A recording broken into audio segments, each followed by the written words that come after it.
Ladies and gentlemen, please welcome Dr. Ian Bremmer of the Eurasia Group and Mustafa Suleyman of Inflection.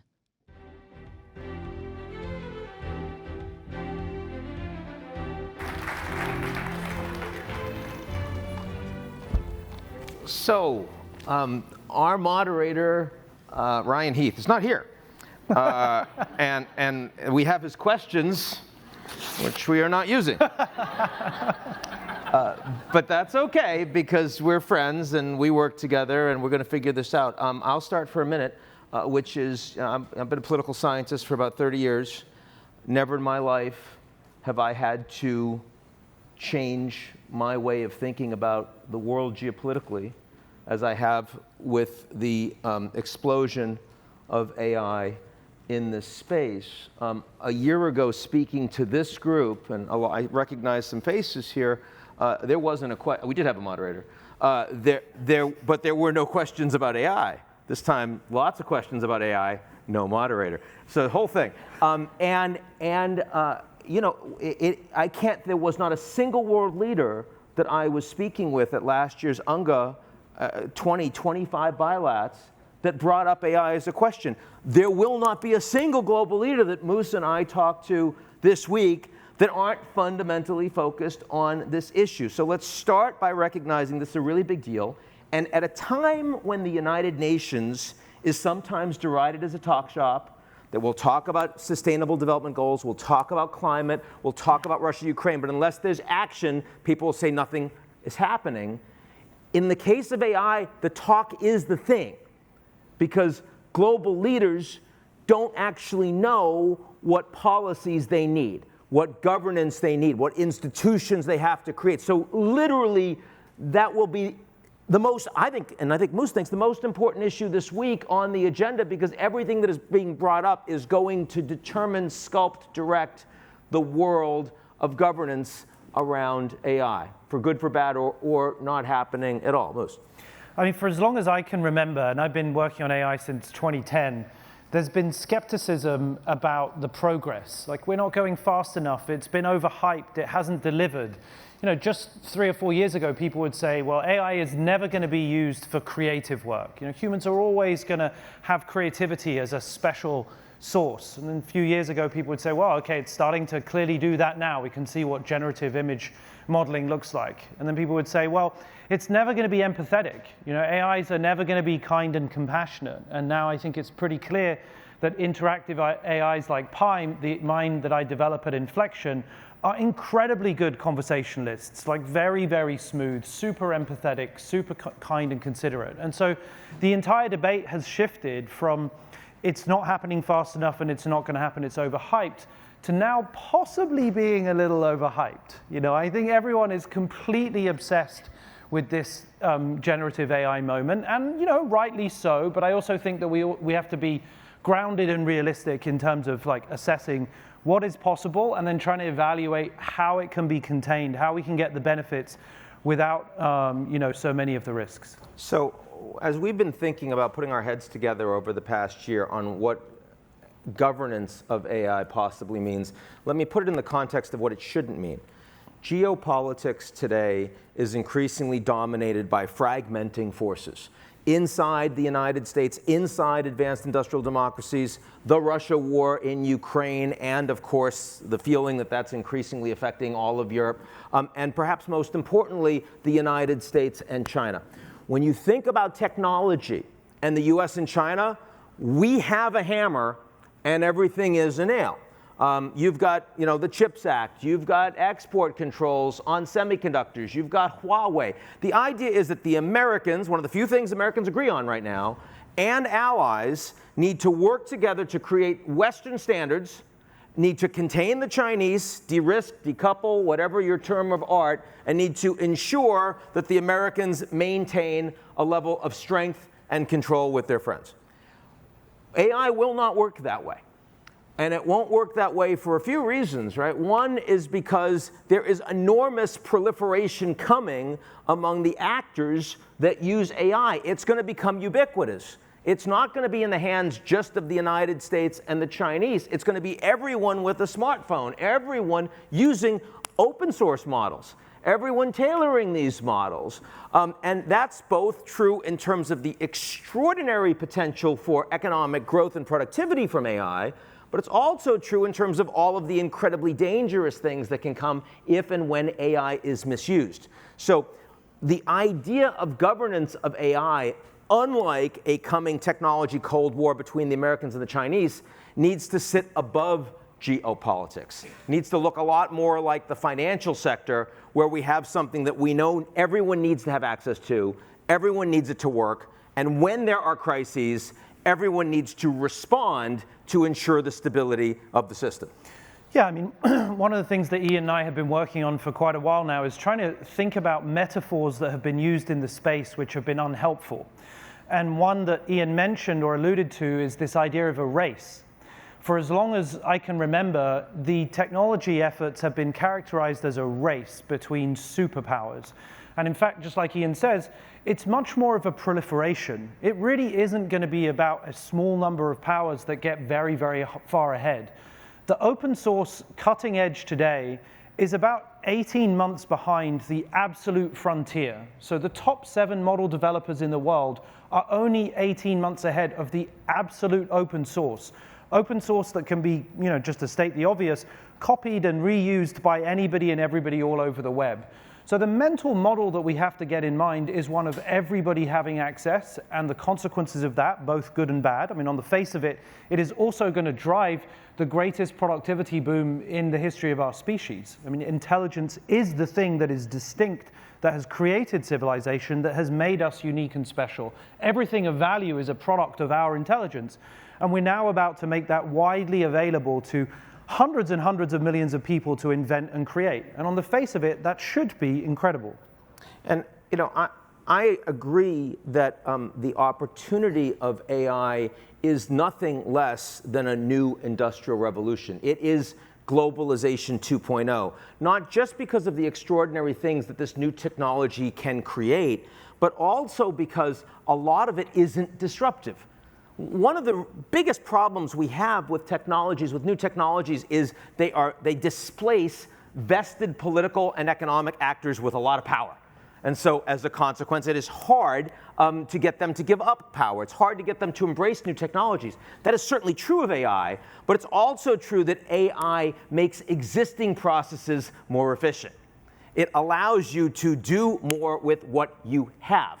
It allows you to reduce waste. I look at, for example, AI being used for contrails of airlines and reducing carbon emissions. Like, you give that to any airline, they don't need to change what they're doing, they just need to be more efficient. They embrace that. Governments will embrace that. The thing that worries us the most, perhaps, is that this is a space that the principal actors are not governments. The principal actors are technology companies. And those technology companies with an awful lot of resources, with an awful lot of understanding of what the algorithms do, but also understanding of what they don't know about these algorithms. These are not organizations that are used to accountability for governance. These are not organizations that are devoting a lot of time or effort to figuring that out. And they aren't treaty signatories. They don't have permanent membership in the Security Council. So one of the biggest questions out there is, how are we going to create governance? Not just to ensure that we don't undermine this massive amount of economic potential that comes from AI, and in the near term, in the 1, 2, and 3 year spaces, not just in the 10 and 20, but also to help ensure that when crises occur, through disinformation, through proliferation in the hands of bad actors and tinkerers and the rest, that there will be a response. And the governments are not in a strong position, at least not by themselves, to be able to do that. And let's be clear, that is a fundamental shift in tone compared to any previous moment in history. In the past, the great challenge of science and technology has been in unleashing power, right? In inventing things, creating things, ensuring widespread access to these new advances. And I think in this moment, we're actually going to have the opposite challenge. It's going to be in containing and restricting power. And in many respects, deciding which capabilities we don't want to unleash in the world and figuring out the operational mechanism for surveillance and restriction of access to those capabilities. So for example, there are specific capabilities around autonomy or around recursive self-improvement, where an AI is explicitly designed to self-improve its own code. Those are clearly things which we probably don't want to see widely proliferated in the open source. And they're things that we would like to restrict and license when it comes to the big technology developers. On the flip side, over a multi-decade period, these technologies, in my opinion, will reduce the amount of labor that we need to create a healthy and productive society.